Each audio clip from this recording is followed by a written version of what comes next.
जय आर्यवर्त जय आर्यवर्त। इस देश के युवा जाग उठो, नवराष्ट्र का निर्माण करो। इस देश के युवा जाग उठो, नवराष्ट्र का निर्माण करो। राम कृष्ण हनुमान के सिद्धांत है अनिवार्य। नमस्ते मित्रों, जय श्री राम, जय आर्यवर्त। आज एक बहुत ही ज़्यादा महत्वपूर्ण विषय है जिसको लेकर मैं वीडियो बना रहा हूँ। देखिए, अक्सर युवाओं की चाहत होती है, युवाओं की खासतौर से उन व्यक्तियों की जिनके मन में डर रहता है कि आखिरकार हम ऐसा कौन सा उपाय करें जिससे कि हमारा जिगर मजबूत बन जाए। आप उनमें से अधिकतर व्यक्तियों के साथ में ये समस्या ज़रूर होती होगी। जब आपका किसी से लड़ाई होती है, झगड़ा होता है, तो आपके हाथ पैर कांपने लग जाते हैं, या फिर आप किसी जंगली जानवर को देखकर कहीं आप जा रहे हैं सुनसान रास्ते से, कोई जंगली जानवर या कोई जीव जानवर कुछ भी आपको दिख जाता है तो आप डर जाते हैं। खास तौर से आपको कोई जहरीला सांप दिख गया, कहीं जंगली बिल्ला दिख गया, कहीं आप जा रहे हैं कोई तेंदुआ, लकड़बग्गा आदि ये चीज़ें आपको दिख गई तो आप डर जाते हैं, आप काफ़ी ज़्यादा घबरा जाते हैं। ये जो मैंने बात कही है कि आपको कोई जीव जानवर दिख गए, ये खास तौर से उन व्यक्तियों के साथ में जो रात को या देर से या फिर कहीं ऐसे जंगली इलाकों से आना जाना लगा रहता है। ज़्यादा डर का सामना व्यक्तियों को वो करते हैं जो शहरों में रहते हैं, लड़ाई झगड़ा कर बैठते हैं, या फिर किसी लड़ाई झगड़ा देखते हैं, उन पर बात आ जाती है, या फिर कुछ भी ऐसी कोई घटना हो जाती है तो उनका मतलब जल्दी ही हाथ पैर कांपने शुरू हो जाते हैं। तो मैं आपको एक बात कहना चाहूँगा, आपने इस विषय को लेकर, मैं समझता हूँ कि आपने कई वीडियो देखी होंगी, बहुत कुछ देखा होगा, लेकिन जो जानकारी मैं आपको देने वाला हूँ ना, आपको अभी तक मैं गारंटी देता हूँ कि पूरे YouTube पर किसी ने भी इस तरीके से जानकारी नहीं दी होगी। देखिए, सबसे महत्वपूर्ण बात यह है कि आप इस संसार को किस नज़रिए से, किस प्रकार से देखते हैं। आपने ईश्वर भक्तों के बारे में सुना होगा, आपने ऐसे ऐसे साधु सन्यासियों के किस्से सुने होंगे जो कि दूर जंगलों में रहते हैं, जहाँ पे जंगली जानवर भी हैं, भयंकर प्रकार के जहरीले कीट आदि भी हैं, जो मनुष्य को काट लें तो पल भर में मनुष्य की मृत्यु हो जाए।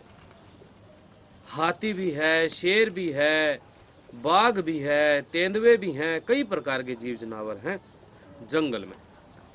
और वहाँ पर भी रहकर साधु संत, ईश्वर भक्त झोपड़ी आदि बनाकर ईश्वर का ध्यान करते हैं, लेकिन उनको कभी भी डर नहीं लगता है।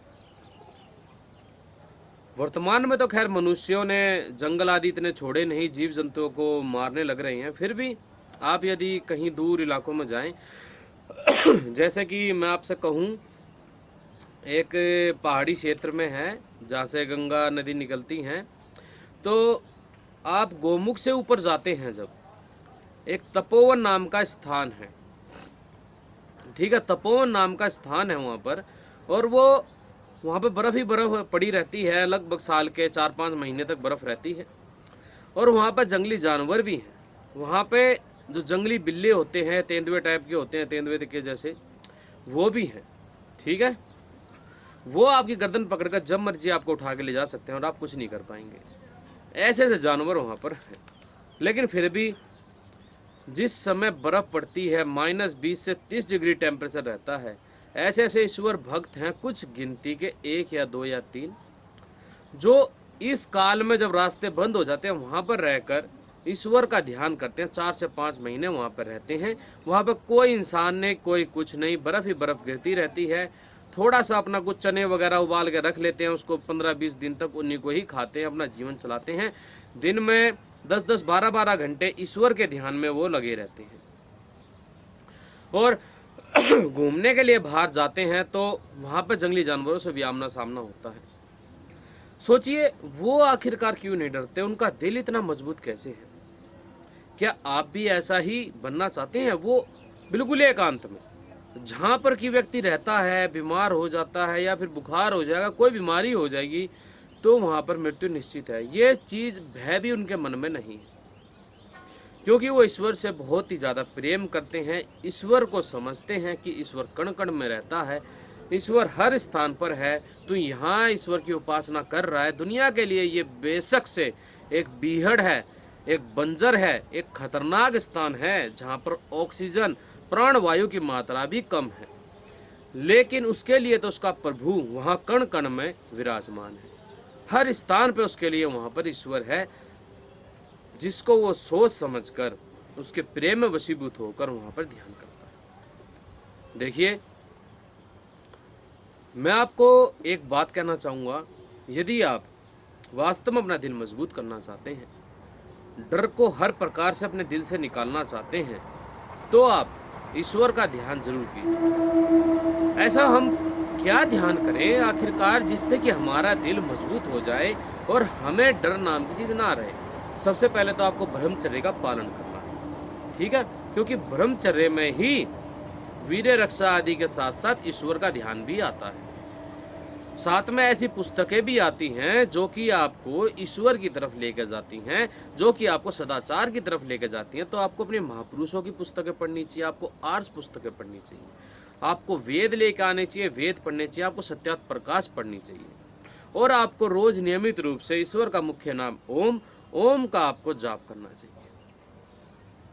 देखिए, ओम जो शब्द है ना, ये अपने अंदर बहुत सारी संभावनाओं को छुपाए हुए हैं, और ये संभावनाएं, ये छुपी हुई शक्तियां उस व्यक्ति को मिलती हैं जो कि इसका नियमित रूप से जाप करता है। यदि आप ईश्वर को सर्वव्यापक मानकर ये भाव मन में बनाकर कि ईश्वर आपको देख और सुन रहा है, और ओम का जाप आप करते हैं और ब्रह्मचर्य का वीर्य रक्षा आदि आप कर ही रहे हैं, थोड़ा बहुत व्यायाम भी करते हैं, तो आप देखेंगे कि आपका दिल मजबूत होता जा रहा है।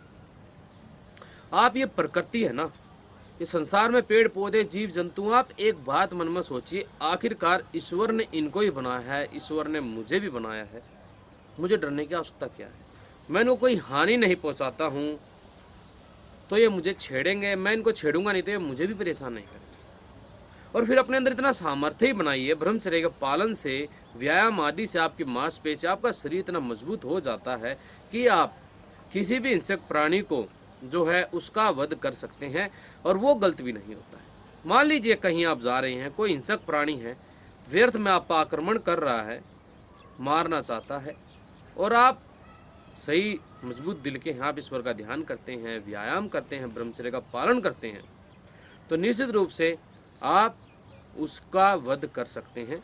आप उससे घबराएंगे नहीं, ना ही आपके मन में शंका आएगी कि मैं इसको मारूंगा तो क्या मुझे पाप चढ़ जाएगा। नहीं, देखिए, दुष्ट कोई भी है, चाहे मनुष्य है चाहे कोई जीव है, अकारण किसी को परेशान करने वाला कोई भी प्राणी है, उसको मारना गलत नहीं होता है, वरना वो अनेकों प्राणियों को कष्ट पहुंचाएगा यदि उसको कोई जीवित छोड़ता है तो। खैर, इतनी दूर तक तो जाने की आवश्यकता भी नहीं पड़ती है, ठीक है ना। अकारण जो है मनुष्य ही किसी को परेशान कर सकता है, कोई जीव नहीं परेशान करता है।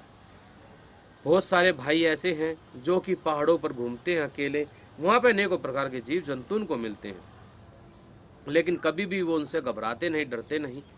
वो जीव आते हैं उनके सामने, भालू हुआ या बाघ हुआ, तेंदुआ, उनको देखते हैं और चले जाते हैं, लेकिन कभी उन पर आक्रमण नहीं करते हैं, ठीक है ना। तो भाई, थोड़े शब्दों में फिर से मैं इन बातों को दोहरा देता हूँ, ताकि जिनको नहीं समझ में आया अभी तक वो भी समझ जाएं। आपको नियमित रूप से ओम का जाप करना है, 1 घंटा सुबह, 1 घंटा शाम को, ठीक है। और आपको जो है ब्रह्मचर्य का पालन करना है, जिसमें कि वीर्य रक्षा आता है, व्यायाम आता है, ईश्वर का ध्यान आता है, और ऐसी ऐसी पुस्तकें आती हैं जो कि आपके अंदर सात्विकता लाए, आपके अंदर वो प्रेरणा उत्पन्न करे कि आपको ईश्वर का ध्यान करना, आपको अच्छे कार्य करने, देश के लिए कार्य करना है। इस प्रकार से यदि आप आगे बढ़ते हैं तो निश्चित रूप से आप अकारण कभी भी किसी से भयभीत नहीं रहेंगे, कभी नहीं डरेंगे दोस्तों, किसी से भी नहीं डरेंगे, ठीक है ना। ध्यान करने से आपको अपने श्वासों पर इतना नियंत्रण हो जाएगा। कभी किसी के साथ लड़ाई झगड़ा होता है तो आपकी श्वासों की गति तेज़ नहीं होगी, फिर दिल की धड़कन तेज़ नहीं होगी, फिर हाथ पैर नहीं कांपेंगे। तो इस बात का ध्यान रखना, जो मैंने बताया है इसको गंभीरता से लेना, आपका जीवन बदल जाएगा। मैं पूरे वादे के साथ कह सकता हूँ, खाली यही नहीं, अनेकों समस्याएं आपकी दूर हो जाएंगी, बहुत सारी समस्याएं दूर हो जाएंगी। आपका जीवन वास्तविकता में जो जीवन होना चाहिए ना, वो जीवन हो जाएगा। तो ठीक है जी, काफ़ी लंबी वीडियो हो चुकी है, लगभग 10 मिनट से शायद ऊपर 10 मिनट के आसपास हो चुकी है वीडियो ये। और बनाऊंगा मैं और भी आगे वीडियो, कुछ अच्छी जानकारी आपको देने का प्रयास करूंगा आगे मैं, ठीक है ना। तो ठीक है जी, नमस्ते, जय श्री राम, जय देवा।